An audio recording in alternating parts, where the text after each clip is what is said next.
मुंबईतील रस्ते मोकळे करा असा हायकोर्टाने राज्य सरकारला निर्देश दिलेला आहे। मी सध्या वाशी टोल नाका या ठिकाणी आहे। आपण पाहू शकतो की काही वेळापूर्वी टोल नाक्यावर समोर जी दृश्यामध्ये पाहतोय ही खाऊ वाटपाची जी गाडी आहे ती या ठिकाणी सध्या आली होती। मात्र या गाडीची पूर्ण चौकशी करून तपासणी केल्यानंतर पोलिसांनी सध्या या गाडीला सोडलेलं आहे। खरं तर खाण्याचं साहित्य तुम्ही पुढे घेऊन जाऊ शकता, मात्र जे आंदोलन करते त्यांच्या गाड्या सध्या या ठिकाणी तपासणी केली जात आहे व त्या पुन्हा युटर्न मारून खारघर या ठिकाणी पार्क करतात देखील पोलिसांकडून सांगितलं जात आहे।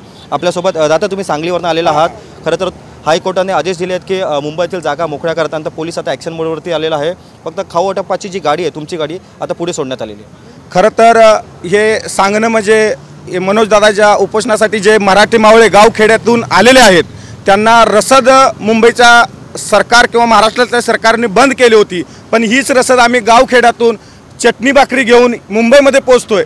कालपासून कोर्टाने निर्णय दिला की ही रसद इथं मुंबईमध्ये पोहोचू द्यायची नाही आणि आंदोलन मोडीच काढायचं सरकारचा पूर्णपणे प्रयत्न सुरू आहे।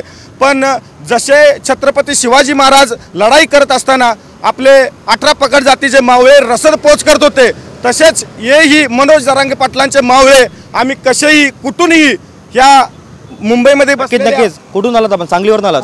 काय वाटतं आरक्षण कधीपर्यंत मिळेल?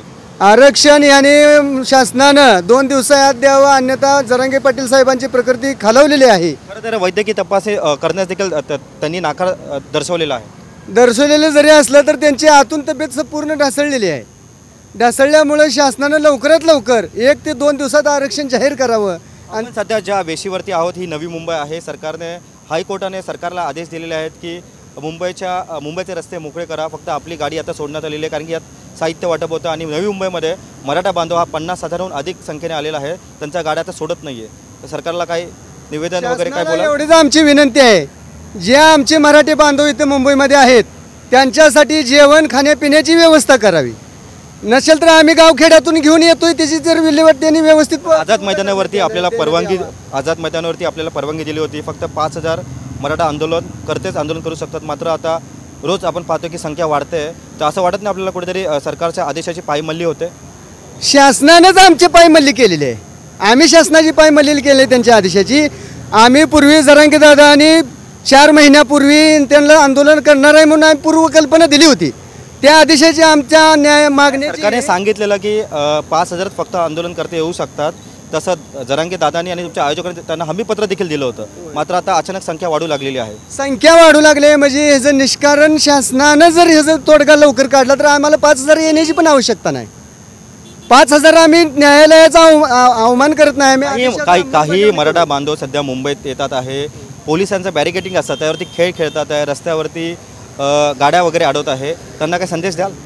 संदेश एवढंच आहे, आम्ही कुठल्याही शांततेच्या मार्गाने आमचं आंदोलन आहे। नक्की धन्यवाद। खरं तर आपण पाहतो की खरं तर सांगलीवरून आलेलं तर शांततेच्या मार्गाने आमचं आंदोलन आहे।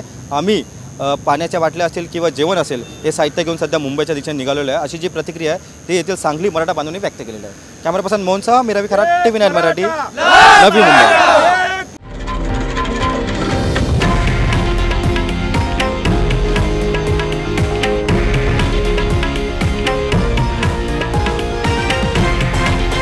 हे आहे देशातील नंबर 1 न्यूज नेटवर्क आणि आपण पाहत आहात TV9 मराठी, एकमेव।